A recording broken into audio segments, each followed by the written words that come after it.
La casa del corredor. El pueblo entero sabía que la casa al borde del bosque llevaba años vacía, pero nadie recordaba exactamente desde cuándo. Algunos decían que su dueño había desaparecido sin dejar rastro. Otros juraban que aún se veían luces en las ventanas cuando ya había pasado la medianoche. Sin embargo, nadie se atrevía a acercarse lo suficiente para comprobarlo. Una noche de octubre, bajo un viento que parecía arrastrar susurros, un corredor solitario tomó el sendero habitual que bordeaba la propiedad. Era tarde y la neblina, más densa de lo común, reducía cada forma a una silueta deformada. Aún así, él siguió avanzando, escuchando el latido acelerado de su propio corazón mezclado con el crujir de las hojas. Al pasar frente a la verja oxidada, sintió una presencia detrás de sí. No escuchó pasos, ni respiración, ni movimiento alguno. Pero algo en su instinto le indicó que no estaba solo. Se detuvo. El silencio se estiró hasta hacerse insoportable. Cuando finalmente giró la cabeza, no vio a nadie. Solo la neblina cortada por la tenue luz de la luna. Aún así, una punzada fría le recorrió la espalda, obligándolo a alejarse.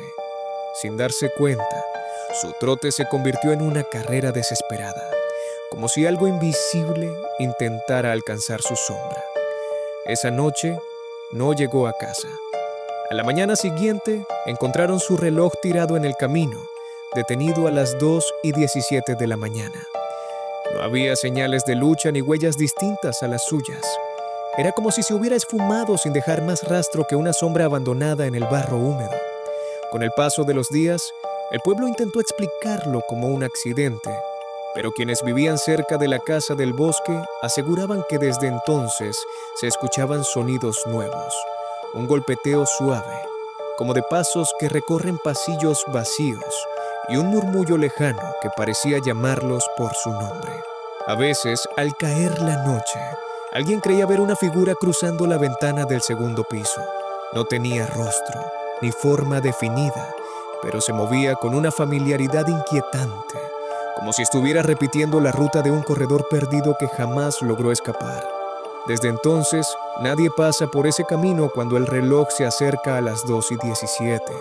Algunos aseguran que quien lo haga podría sentir una presencia siguiéndolo, muy de cerca, demasiado cerca, hasta que la neblina se cierre y ya no quede forma de volver. Durante semanas, el sendero permaneció desierto.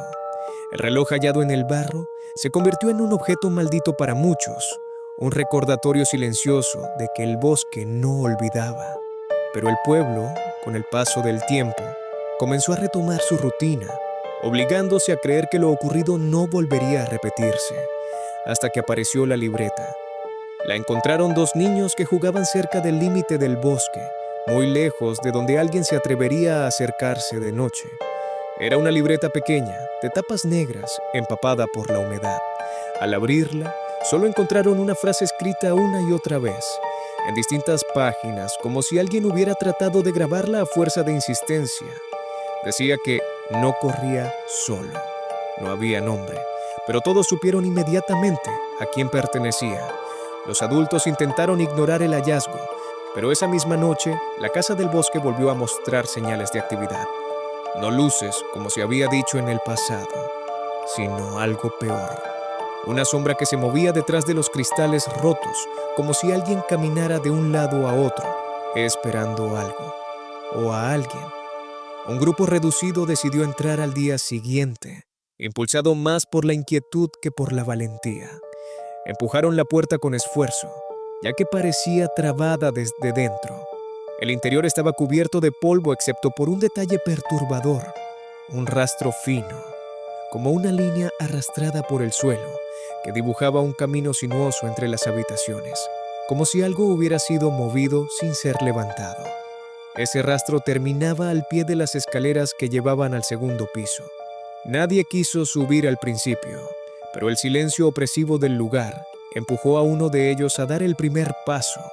La escalera crujió a cada avance, emitiendo sonidos que se confundían con otros más sutiles, como un roce en la parte superior o un paso que se alejaba lentamente cuando ellos se acercaban. Cuando por fin llegaron al pasillo, encontraron una puerta entornada. El interior estaba más frío que el resto de la casa, como si la habitación guardara algo que no quería ser perturbado. Y allí, en un rincón, vieron marcas en la pared, líneas verticales irregulares, hechas con algo duro, tal vez una piedra o una herramienta metálica. No eran letras ni símbolos, parecían intentos desesperados de dejar señal de existencia. Uno de ellos notó entonces un objeto en el suelo, una zapatilla deportiva, cubierta de barro seco, colocada cuidadosamente como si alguien la hubiera dejado allí para ser encontrada. Era del corredor. Nadie habló. No era necesario. Mientras bajaban las escaleras apresuradamente, todos escucharon lo mismo. Pasos. No los suyos, ni los de sus compañeros. Pasos pausados, constantes, siguiendo el mismo ritmo que un corredor fatigado intentando no detenerse. Provenían del pasillo que acababan de abandonar.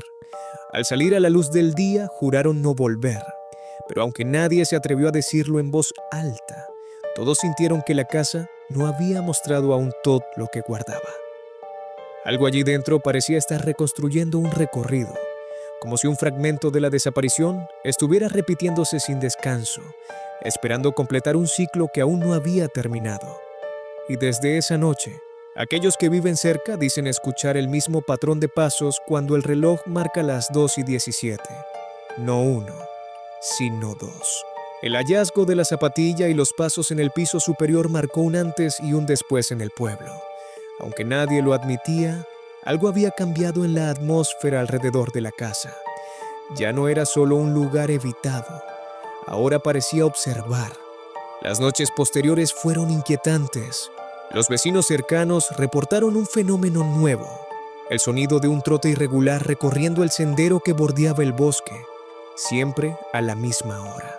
No se veía nada desde las ventanas, pero el ruido era inconfundible, como si dos figuras avanzaran lado a lado, una más pesada y cansada, la otra ligera, casi imperceptible. Una madrugada, un anciano que vivía frente al sendero despertó sobresaltado.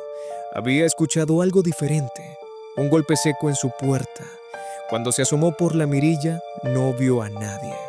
Sin embargo, al abrir horas después, encontró marcas de barro formando un patrón extraño, como si alguien hubiera permanecido quieto frente a su casa más tiempo del razonable. El rumor de los pasos se volvió un tema prohibido. Nadie quería reconocerlo, pero todos escuchaban lo mismo cada noche, hasta que la libreta volvió a aparecer. Ahora estaba en el centro del pueblo, colocada con cuidado sobre la fuente seca de la plaza. Al abrirla, descubrieron nuevas páginas antes vacías, llenas de trazos temblorosos. Las frases se repetían como un lamento obstinado. No me deja volver. Sigue detrás. Ya no puedo correr. Los habitantes sintieron como una sombra colectiva se apoderaba de ellos. Ya no era solo el recuerdo de un corredor desaparecido. Ahora había algo más, una presencia que insistía en acompañarlo, siguiéndolo incluso más allá de su ausencia. La inquietud se convirtió en miedo real cuando una patrulla decidió vigilar el sendero a las 2:17. Esa noche, llegaron con linternas y vehículos, dispuestos a demostrar que no había nada sobrenatural. Pero cuando la hora llegó, los agentes reportaron a través de la radio un sonido claro. Pasos. No venían del bosque ni del camino. Venían de atrás de ellos, del interior mismo de la casa del bosque, como si algo bajara la escalera lentamente. Las comunicaciones se interrumpieron de pronto. Cuando fueron encontrados minutos después, los agentes estaban de pie frente a la verja, inmóviles, mirando la puerta de la casa entreabierta. No recordaban haber caminado hasta allí. No podían explicar por qué estaban empapados de sudor. Solo repetían que habían escuchado el ritmo. Desde entonces, nadie volvió a acercarse. La casa, sin embargo, parece haber recuperado vida. Ahora, desde el camino, puede verse la silueta difusa de dos figuras recorriendo el interior algunas noches. Una avanza con esfuerzo, tropezando a veces en los pasillos. La otra la sigue de cerca, demasiado cerca, replicando cada movimiento con precisión antinatural. Los habitantes ya no hablan del corredor desaparecido, hablan del acompañante. ¿Por qué? Según dicen algunos, el corredor podría no haber sido la primera persona en perderse allí, y es posible que tampoco sea la última.